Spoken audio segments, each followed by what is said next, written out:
So my name's Austin. If you're new to the channel, I live in my 2018 Rav4. Right now I'm gearing up to go on a 100,000-mile road trip. So I'm gonna show you guys my setup real quick. There it is right there. Now the goal of this setup was to keep it as stealth as possible. So as you can see, I don't have a roof rack or a hitch carrier or anything like that. I want to be as low profile as I can. So getting into the interior, I've made a lot of changes and upgrades to my setup recently, and I just wanted to show you guys that. So starting out at my rear hatch, I have two Bluetti power stations. One of them is 448 watt hours and the other one is 712 watt hours. So give me around 1100 watt hours total. I would consider these my auxiliary batteries. I'm a huge fan of Bluetti. I think they make high quality products. So that's why I wanted to kind of keep the Bluetti ecosystem for my auxiliary batteries. I have these because they're very plug and play. They're versatile, they're portable. I can take them out of the car if I need to and just carry them pretty easily. Having power options like this is important because if you're on the go and you need to go into like the library to do some editing or just anywhere really, you can take these with you and charge them separately from your car. As you can see, they both charge when I drive. So they're pretty much always topped off. I've never actually ran them completely down. They do a pretty good job of staying maintained. Now the way that I keep these charged is I have this 12-volt splitter here. It has a total of 3 ports and you can independently separate which ones you want on and off, which is a nice feature. It also has USB ports, which I don't really use. Now I just want to say as a disclaimer, I did install a high output 220 amp alternator into my Rav, which allows me to idle about 110 amps, which provides plenty of power to charge all of my stuff. If I were to try to use my stock alternator, I wouldn't get that kind of performance and it might draw from the battery a little bit, which could deplete it faster. Okay, so moving on to my bed. All it is 2-inch memory foam on top of a camping inflatable sleeping mat. And I also have a waterproof, cover over everything. Very simple, but also very soft and comfortable. Coming over to this side, I have this power reel. I don't use this thing often, but if I'm ever at a campsite or anywhere that has just a regular AC outlet, I can plug this here and charge everything that I have on board, which is a good thing to have. You could honestly use a simple extension cord, but I like that this keeps things organized and it has 4 outlets on it. Moving on to my refrigerator, this is my Set Power PT30. It's a dual zone refrigerator. As you can see, you can set the zones to separate temperatures.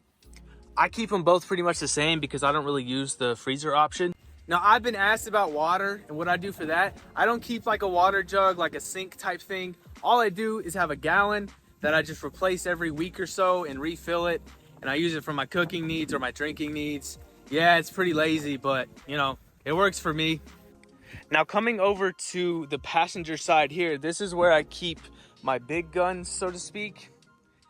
Down here I have my Opus Mega 2. This power station is 2048 watt hours. It mostly powers my microwave, but it has a 2500 watt inverter on it, so it can power a lot of heavy duty appliances if I need to. This is just like my one size fit all beast of a power station that I have on board. Now the way I charge the Opus is I just have this simple 12 volt to Anderson cord. It charges at about 150 watts. So every time I cut my engine on and I drive, it's just a constant 150 flow to the power station. And because it's so large, it kind of just accumulates wattage every time I drive. It never really gets full, but it never really goes below 50%. And one thing this area does provide as well is kind of like my desk. So when I'm not cooking, I can sit right here and do some work, put my laptop right there. And I still have plenty of room back here as well. So it kind of just doubles as that. I kind of set this up to where I can use it for multiple purposes. Now underneath here, I also keep my utensils and my grill for when I cook. And when I use the grill, I just put it right on top of the microwave. Perfect cooktop for it. Moving on to this side, as you can see, yes, I do have a microwave. I know that's a little weird, but I have my reasons. Okay, so the main reason that I got a microwave is that it just saves me a bunch of time when I'm cooking. I can make an omelet in like 2 minutes with a microwave. I don't have to waste any of my propane. I already generate electricity every time I drive, so I might as well put it to use. I have the power station. So yeah, it is a little weird to have a microwave, but it also comes in handy because I can buy like microwave meals and just pop them in real quick if I don't want to cook that night. So it's just a little luxury to have in my car. Yeah, it's a little unconventional, but it works for me. Moving down below the microwave, I have this absolute beast of a battery. This thing is 230 amp hours, which is a total of 3,000 watt hours. And this is what powers my refrigerator. Now, Lifetime heard about my trip, so they sent me that battery, which I'm really appreciative of. I'm actually doing a video on it soon, but I just want to touch on the fact that that battery is so large.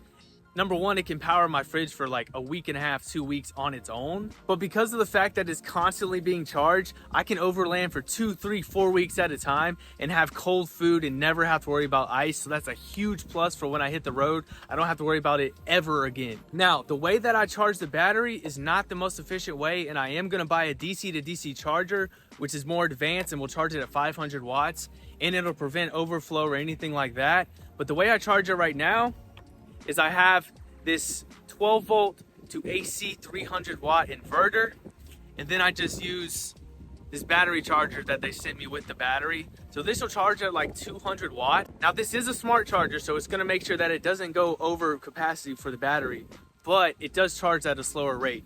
But I do want to get a DC to DC charger, that way it'll charge at 500 watts and I can just constantly top it off and I'll never have to worry about the battery again. Now moving on to the passenger side door. As you can see, I have no seats. I took all the seats out of my car.